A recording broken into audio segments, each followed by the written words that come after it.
क्या ईरान को कमजोर समझना इजराइल और यूनाइटेड स्टेट्स की सबसे बड़ी भूल साबित हो सकती है इस जंग में?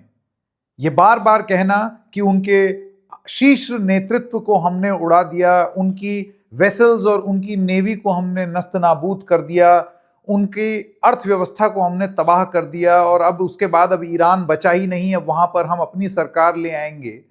क्या ये सब अमेरिका और इजराइल दोनों पर भारी पड़ेगा? क्या इन दोनों ही देशों ने यह समझा और जाना ही नहीं कि ईरान किस तरीके से अपने आप को प्रोटेक्ट करेगा और उसके लिए उसने योजना क्या बनाई है? क्या इतने अनभिज्ञ थे इजराइल और यूएस, डोनाल्ड ट्रंप, कि उनको मालूम ही नहीं था कि ईरान की अलग अलग स्ट्रेटजीज नेताओं को लेकर के वो क्या है?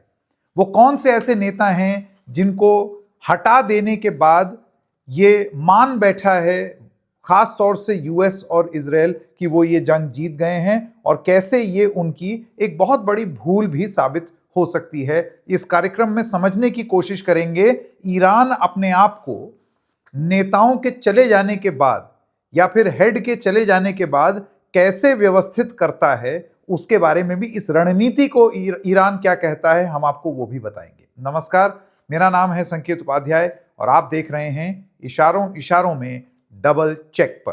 तो सबसे पहले आपको ये बता दूं कि 28 फरवरी को आयतोल्ला अली खमेनी, ईरान के सुप्रीम लीडर जो 1989 से थे, उन्होंने ईरान पर एकदम अपना एक, जिसे कहते हैं कि मजबूत ग्रिप पकड़ रखी थी। इनको एक खबर आई कि बम मार करके इजराइल और अमेरिका ने मार डाला। उसी के साथ साथ 28 फरवरी को अली शमखानी, ये खमेनी के एडवाइजर थे, की फिगर थे ईरान सिक्योरिटी और न्यूक्लियर पॉलिसी मेकिंग में, फॉर्मर डिफेंस मिनिस्टर, इनकी भी मौत की खबर आई। 28 फरवरी को ही मोहम्मद पखपोर, यानी कि commander in chief of Islamic revolutionary guard core, veteran guards officer, इनकी भी मरने की खबर आई। अजीज नाजिर ज़ादे, ये 28 फरवरी को इनके भी मारे जाने की खबर आई। ईरान के डिफेंस मिनिस्टर और करियर एयरफोर्स ऑफिसर, इन्होंने मिलिट्री प्लानिंग और डिफेंस पॉलिसी में एक, बताते हैं, बड़ा अहम रोल ईरान के प्ले किया था। और 28 फरवरी को ही अदोल रहीम मौसावी, ये chief of staff of Iran armed forces, career army officer और former head of regular army Artesh जिसे कहा जाता है, और ये पूरी तरीके से ईरान की मिलिट्री ब्रांचेस को कोऑर्डिनेट करने का काम करते थे और जो कन्वेंशनल फोर्सेस हैं उन पर भी ध्यान रखते थे। यानी कि 28 फरवरी को यूएस और इजराइल दोनों का ये मानना था कि हमने टॉप लीडरशिप उड़ा दी है ईरान की, और ईरान को हमने बिल्कुल एकदम खड़का के हिला करके रख दिया है। अब ईरान पूरी तरीके से हिल गया है और नेता अब नहीं बचे हैं और अब वहां पर सत्ता परिवर्तन होगा। इस चीज को लेकर के बहुत बातें यूएस ने भी की, इजराइल ने भी की। इजराइल अभी भी कर रहा है, यूएस को अब शायद कुछ अक्ल आ रही है कि ये इजराइल के चक्कर में फालतू में मुसीबत मोल ली। इसके बाद 17 मार्च को Ali Larijani, secretary of the supreme national security council, veteran power broker, अपने बेटे के साथ ये मारे गए, इनकी खबर आई। 17 ही मार्च को गुलाम रजा सुलेमानी, कमांडर हैं ईरान की बासिज पैरामिलिट्री फोर्स के, आईआरजीसी के सीनियर अफसर, ये सेंट्रल और इंटरनल सिक्योरिटी और इन्फोर्समेंट ऑफ स्टेट अथॉरिटी में बड़ी अहम भूमिका पर थे। और इसके बाद इस्माइल खातिब, 18 मार्च को, उसके अगले दिन, उनकी भी मौत की खबर आई। इंटेलिजेंस मिनिस्टर थे, हार्डलाइनर क्लेरिक पॉलिटिशियन, ये खामेनी ने खुद इनको ट्रेन किया था और सिविलियन इंटेलिजेंस एपरेटस, अगस्त 2021 से सिविलियन इंटेलिजेंस पर ये काम कर रहे थे। तो इतनी टॉप लीडरशिप ईरान की मारी गई। और उसके बाद जाहिर सी बात है, अगर कोई भी इस तरीके के नाम सुनेगा कि ये भी मरे, ये भी मरे, ये भी मरे, तो ये स्वाभाविक है मन में ये ख्याल आना कि तो टॉप लीडरशिप ही हट गई, अब सब पूरा सिस्टम हिल गया है, तो अब कब्जा करना आसान होगा। लेकिन ये जितने लोग मारे गए, डिसीजन मेकिंग, चाहे लारिजानी हो, चाहे सोलेमानी हो, खातिब हो, मौसावी, नासिर ज़ादे, पाखपोर, शमखानी या फिर खमेनी, यूएस और इजराइल को शायद ईरान की एक रणनीति के बारे में पता था तो अनजान हो गए, या फिर पता ही नहीं था, जिसको कहा जाता है मोज़ेक डिफेंस। अब क्या होती है मोज़ेक डिफेंस, आप ये जान लीजिए। मोज़ेक डिफेंस का मतलब ये है कि एक दूसरे से, मोज़ेक आपको टाइल याद है, घरों में पहले होती थी मोज़ेक की टाइल, फर्श होती थी जिसमें एक टाइल दूसरी टाइल से जुड़ी हुई है और ऐसे लाइन लाइन लाइन बनी हुई है मोज़ेक फ्लोरिंग की तरह। तो उसमें अगर एक फर्श का हिस्सा टूट गया तो आप पूरी की पूरी फर्श नहीं बदलते हैं, आप बस उतना एरिया बदल देते हैं। मोज़ेक डिफेंस का पूरा सिस्टम यह था कि हम संगठित जरूर रहेंगे, लेकिन इसके साथ साथ हम विकेंद्रीकरण में भी विश्वास करेंगे। यानी कि कोई अगर डिफेंस का यूनिट है तो वो पूरी तरीके से आजाद होगा अपना फैसला लेने का, उसको टॉप जनरल के आदेश की जरूरत नहीं है, जैसे कि यूजुअली डिफेंस में होता है कि जब तक ऊपर से आदेश ना आए आप कोई कार्रवाई नहीं करेंगे। जो हेड कुछ ना बोल दे उसके बिना आप कार्रवाई नहीं करेंगे। लोकल यूनिट अपना फैसला खुद ले सकती हैं। इसी वजह से आपने देखा कि जब ऑयल फील्ड पर हमला हुआ ईरान के, तो ईरान ने एक ऑयल फील्ड पर हमला कर दिया, या फिर ईरान के बेस पर हमला हुआ तो जो स्ट्रेटेजिक प्लेसेस थे आपके गल्फ कंट्रीज में, यूनाइटेड स्टेट्स के बेसिस, उन्होंने उस पर हमला कर दिया। और ये सब तब जब टॉप लीडरशिप मारी जा चुकी थी। इसको कैसे ईरान कर पाया, मोज़ेक डिफेंस का मॉडल किस तरीके से होता है, जानकारों का यह मानना है कि ये जितने भी लोग हैं जो मारे गए हैं, Khamenei, Shamkhani, Pakpour, Nasirzadeh, Mousavi, Larijani, Soleimani और खातिब, ये सारे टॉप पोजीशंस पर बैठे हुए लोग थे। सब लोग टॉप पोजीशंस पर थे। और ईरान की मोज़ेक व्यवस्था में जब आप किसी टॉप पद पर होते हैं तो आपके जाने के बाद के 7 लेयर में लोग कौन कौन आएंगे उसकी सूची पहले से तैयार रहती है ईरान के सिस्टम में। अब आप समझ रहे हैं, यूएस की जबान में अगर समझाया जाए तो डेजिग्नेटेड सर्वाइवर, यानी कि अगर प्रेसिडेंट की मौत हो जाती है यूएस के, वाइस प्रेसिडेंट की भी हो जाती है और जो उनके सब तमाम लोग हैं उनकी भी हो जाती है, तो एक इंसान को सुरक्षित कहीं दूर रखा जाता है कि वो उस मीटिंग में ना हो जिसमें सब बमबारी मार करके मर जाएं। देश को चलाने के लिए वो एक डेजिग्नेटेड सर्वाइवर हो। ईरान में इस तरीके से हर बड़े पद के लिए एक नहीं, दो नहीं, 5 नहीं, 7 डेजिग्नेटेड सर्वाइवर्स होते हैं। यानी कि ये जितने लोग मारे गए हैं, इनको, इनके बाद अगर कोई होगा वो मारा जाएगा, उसके बाद अगर कोई मारा जाएगा, उसके बाद, उसके बाद, उसके बाद करके 7 बार की लेयर तैयार है।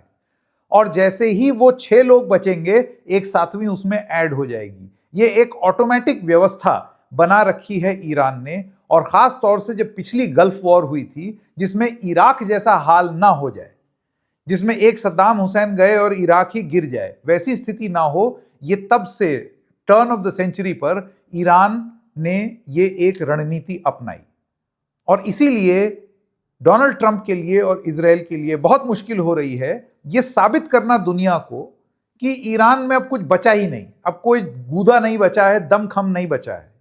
अगर दमखम नहीं बचा है तो फिर वो लड़ किस तरीके से रहे हैं, ये फैसले कौन ले रहा है। तो ये वो मोज़ेक डिफेंस सिस्टम है जिसमें टॉप लेवल पर 7 लोग, 7 लेवल तक कौन कौन चीफ रहेगा उसकी सूची तैयार रहती है। और जूनियर लेवल पर, लो लेवल पर 4 लोगों तक की एक सूची तैयार रहती है। और जैसे जैसे लोग मरते जाएंगे या बदलते जाएंगे, ये लिस्ट 4 लोगों की ही रहेगी। यानी कि कभी भी वो ऐसा नहीं होगा कि एकदम से वैक्यूम हो गया कि लीडरशिप ही नहीं है। तो ये आपको एक बात जाननी जरूरी है। अब आपको ये भी बता दें कि ये जितने लोग मारे गए हैं वो अधिकांश लोग 60 या 70 साल की उम्र थे। अब जैसे ये खातिब हैं, ये अपने लेट 60s में थे, या फिर और लोग आप खमेनी देख लीजिए, वो तो 90s में थे। और भी जितने लोग मारे गए हैं वो सब in any case phase out वाली स्टेज में थे, यानी कि उनका नेक्स्ट अब आने ही वाला था। तो एक व्यवस्था परिवर्तन में आपको यह लगे कि आप मार दें और उसके बाद फिर बदल दें, वो नहीं हुआ, क्योंकि पहले से ही एक सिस्टम तैयार था। न्यू हार्डलाइन लीडर्स अब इन पोजीशंस पर आएंगे। तो जो सॉफ्ट, जो थोड़े लोग हो जाते, वो अब ना हो करके, क्योंकि आपने एक देश पर अटैक किया है, तो अब जो भी लीडरशिप आएगी वो जाहिर सी बात है, चाहे वो इरानियन रेवोल्यूशनरी गार्ड्स में हो या फिर और जगह हो, वो सब हार्ड लाइनर्स होंगे जो एक बदले की भावना से कि आपने हमारे तेहरान पर हमला किया, हमारे अलग अलग ठिकानों पर हमला किया, तो अब हम भी हमला करेंगे। अब आपको ये बताते हैं, जैसे कि हमने आपको ये बताया कि जो कमांड स्ट्रक्चर जिसकी हम बात कर रहे थे, ईरान में वो कमांड स्ट्रक्चर कि आदेश का इंतजार ना करना पड़े, और ये भी खाड़ी युद्ध के बाद लाए गए बदलाव ईरान में थे ताकि देश ठप ना हो जाए, देश ना बैठ जाए। इस वजह से विकेंद्रीकरण है, कोई भी आदेश को लागू करने के लिए विकेंद्रीकरण, किसी अप्रूवल की जरूरत नहीं है, एक मैंडेट दिया हुआ है कि तुम्हारी इस चीज पर हमला हो तो इसके अनुपातिक हमला करने के लिए तुम्हें किसी से इजाजत लेने की जरूरत नहीं है, जाओ हमला कर दो। अगर तुम्हारे खिलाफ ये कार्रवाई हुई है तो तुम बदले में इतनी कार्रवाई कर सकते हो, तुम्हें किसी की इजाजत की जरूरत नहीं है। तो आप देखेंगे कि बहुत ही स्ट्रक्चर्ड और टेम्पलेटेड एक सिस्टम कमांड का, जिसमें किसी से कुछ पूछने पाछने की जरूरत नहीं है। ऊपर आप मार गिराइए किसी को, लेकिन नीचे जो यूनिट्स हैं उनको पता है, उनके पास इतनी कमांड है कि वो क्या करें। ये सिस्टम मोज़ैक डिफेंस सिस्टम ये लोगों के फ्रंट पर ईरान ने लागू किया है, और ये अपने आप में बहुत यूनिक सिस्टम है, क्योंकि ये बहुत कम मुल्क ऐसे हैं जिसमें इस तरीके का सिस्टम फॉलो होता है। क्योंकि आप देख लीजिए, जब बहुत बड़े कोई फैसले लेने होते हैं, जरा सा भी अगर आपको फैसला लेना होता है, तो खास तौर से मिलिट्री लेवल में, तो आपको अप्रूवल्स चाहिए होते हैं कि ये तुमने ये फैसला क्यों ले लिया, वो फैसला क्यों ले लिया, ऊपर से अप्रूवल आएगा तब आपकी फोर्सेस मूव करेंगी। यहां ऐसा नहीं है, यहां उल्टा है, पहले ही बता दिया है कि ये होगा, तो ये सिनारियोज डिस्कस करके पहले से ही गाइड कर दिया है कि जाओ अब अपने अपने पर हो। तो ये जो मोज़ैक सिस्टम है उसमें अप्रूवल की कोई जरूरत नहीं है। अब सबसे बड़ी बात जो शायद यूएस के लिए और इजराइल दोनों के लिए ही, यूएस के लिए खास तौर से जो इजराइल के कहने पर और उनकी चपेट में आ गया, अब तो खुद जो नेशनल काउंटर टेररिज्म सेंटर यानी कि डोनाल्ड ट्रंप के प्रशासन के आदमी, वो खुद ये चीज बोल रहे हैं कि ये तो इजरायली हरकत थी जो मान बैठे डोनाल्ड ट्रंप। अब एक एहसास यूएस में भी हो रहा है कि ये हमने क्या कर दिया। इसी वजह से आप देखिए, जो बातें कुछ बेवकूफ़ाना लगती हैं, कुछ बचकानी लगती हैं, लेकिन वो लगातार हो रही हैं। इरानियन तेल पर सैंक्शंस हटाने की बात हो रही है यूएस की तरफ से। यूएस मदद की गुहार लगा रहा है चीन से। यूएस नेटो के लिए गिड़गिड़ा रहा है कि आओ हमारी मदद करो। नेटो ने ठेंगा दिखा दिया कि हम नहीं करेंगे। तो ये सब तमाम चीजें चल रही हैं क्योंकि यूनाइटेड स्टेट्स ने अंडर एस्टिमेट कर लिया ईरान को, और ईरान ने एक स्ट्रेटजी के तहत, जो हमें पता चला है और आप देख भी सकते हैं बहुत क्लियरली, यूएस जब जब हमला कर रहा है तो यूएस के मेन लैंड पर हमला ना करके, क्योंकि जाहिर सी बात है वो बहुत दूर है, ईरान के सारे हमले यूएस इंटरेस्ट में हैं जो इन खाड़ी देशों में है, जैसे कि बहरीन, यूएई, अलग अलग जगहों पर। यहां पर हमला करके वो इन खाड़ी देशों को भी ईरान ये बताना चाहता है कि आप ये मत समझिए कि जिनके बेस आपने यहां पर बना दिए हैं वो आपको सुरक्षित रखेंगे। और ये सब करने के लिए जो टेक्नोलॉजी ईरान के पास है वो है ड्रोन। कहां बड़ी बड़ी बैलिस्टिक मिसाइल्स लगाई जा रही हैं, कहां आप ये सोचिए कि करोड़ों करोड़ों डॉलर खर्च करके आप एक डिफेंस, एयर डिफेंस सिस्टम लगाते हैं, और वहीं महज कुछ हजार डॉलर में बनने वाली ये छोटी सी खुद घर में निर्मित यानी कि ईरान में निर्मित ड्रोन वो जा करके इस तरीके की तबाही मचा रही है। तो क्योंकि पैसे कम थे, सैंक्शंस इतने लगे थे ईरान पर, तो ईरान ने अपनी रणनीति में अपने लिए ऐसे ड्रोन बनाए छोटे छोटे और कई हजार बना लिए, ताकि जब हमला करना पड़ेगा तो आप इस तरीके का एक हमला कर सकते हैं, अटैक कर सकते हैं, और जिसको रोकने के लिए भी आपको करोड़ों की मिसाइल दागनी पड़ेगी। वही चीजें यहां पर हो रही हैं। और सबसे बड़ी बात, खाड़ी देशों को ये संदेश, और संदेश ये कि आप ये मत समझिए कि अगर आप यूएस का बेस यहां बना देंगे, बनाने की अनुमति देंगे, तो इससे आप बड़े सुरक्षित रह जाएंगे। आपके ठिकानों पर हम हमला नहीं कर रहे हैं, लेकिन आपने जो शय दी हुई है उन लोगों पर जो हमारे ऊपर हमला कर रहे हैं, जहां से हमारे ऊपर हमला हो रहा है, उनको हम नस्तनाबूद कर देंगे, क्योंकि वो हमको अटैक कर रहे हैं, हम उनको अटैक कर रहे हैं, आपको अटैक नहीं कर रहे। इससे खाड़ी देशों में, खास तौर से जैसे दुबई की अगर आप बात कर लें, दुबई में जिसने अपने आप को बेचा ही पूरी तरीके से एक इमेज पर एक ग्लोबल डेस्टिनेशन की तरह कि दुबई आइए, दुबई आएंगे आप, दुबई में आपको सब कुछ मिलेगा, यहाँ पर एकदम इंटरनेशनल सिटी है, आराम से रहिए, कोई दिक्कत नहीं। वहां पर मिलिट्री बेसिस पर जब ईरान ने हमला किया तो आप समझ रहे हैं कि एक छवि टूटी दुबई की, इंटरनेशनल सेफ डेस्टिनेशन की। और ये चीज, ये खाड़ी के जो देश हैं, गल्फ कंट्रीज हैं, वो अफोर्ड नहीं कर सकते, क्योंकि और फिर आपके पास बेचने को कुछ नहीं बचेगा। तो ये वो रणनीतियां, और स्ट्रेट ऑफ हॉर्मूज के बारे में तो आप जानते ही, उसके बारे में क्या बताएं कि वो ब्लॉक करके किस तरीके से प्रभावित कर दिया है पूरे दुनिया को, कि अब समझ में नहीं आ रहा है ट्रंप को कि मैं कैसे निकलूं इससे। जंग तो छेड़ दी, हीरो भी बनना है, लेकिन निकलें कैसे, ये सारी चीजें अब हो रही हैं। ये पर्सपेक्टिव आपको शायद उतना ज्यादा सुनने को, देखने को ना मिले। बहुत सारे लोगों से बात करके, बहुत सारे जो लोगों ने सर्व किया है तेहरान में, एम्बेसडर्स रह चुके हैं, या वो लोग जो बहुत रेगुलरली मिडिल ईस्ट को पढ़ते हैं, लिखते हैं, इन सब लोगों से बात करके ये बात और ये निचोड़ निकला कि ईरान को वेनेजुएला या कोई और देश समझना मूर्खता होगी, क्योंकि ईरान इस तरीके से तैयार था। ये कोई नई और अनोखी चीज हम नहीं बता रहे हैं मोज़ैक प्लान के बारे में, ये पूरी दुनिया के कम से कम पढ़ने लिखने वाले लोगों को पहले से ही पता था। तो ऐसा कैसे हुआ कि ये सब जानते हुए डोनाल्ड ट्रंप इजराइल के झांसे में आकर के, इजराइल हमेशा यही चाहता है, इस पे भी कब्जा कर लो, उस पे भी कर लो, उस पे भी। ये योजना वो पिछले 20 साल से ये पट्टी पढ़ा रहा था अमेरिका को, अमेरिका में किसी ने माना नहीं, डोनाल्ड ट्रंप मान गए।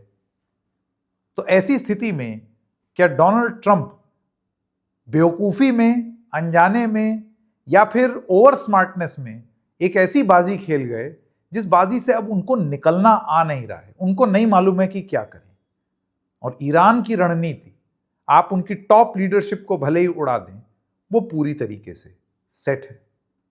इशारों इशारों में बस इतना ही, फिर मिलेंगे, तब तक के लिए नमस्कार।